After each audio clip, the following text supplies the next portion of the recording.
Sure. So we left in a pursuit style start out of The Hague, and there was a whole pile of exclusion zones and TSSs that we had to avoid or choose to weave our way through. With the time differentials, everyone's routing then becomes slightly different, so everyone's potentially going to take a slightly different course, and only us and one other boat, Vestas, chose to go on a slightly more easterly or inside some of the exclusion zones and cut across a TSS, because when we got to the position where you wanted to keep going north, we had a very different wind direction. We very much had a southerly, and everyone else had pretty much a westerly, so it was far easier for them to do that.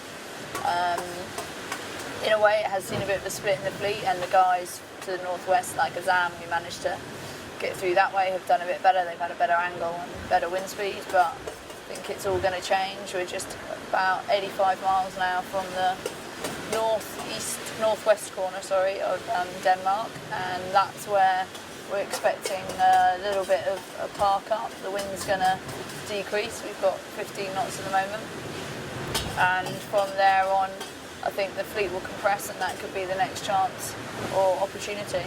At the moment we are 0.8 of a mile away from Vestas, so we're just going to fight our hardest to overtake them and see what opportunities arrive when we get to the northwest corner of Denmark, and then from there on it's about 60 miles and quite light winds, quite variable, and also then we've got a long way up the channel into the Gothenburg city to go, so there's still plenty of, although it's a short distance, it's due to be sub 10 knots and quite a lot of it sub 5 knots, so generally when you've got a forecast like that, anything can happen.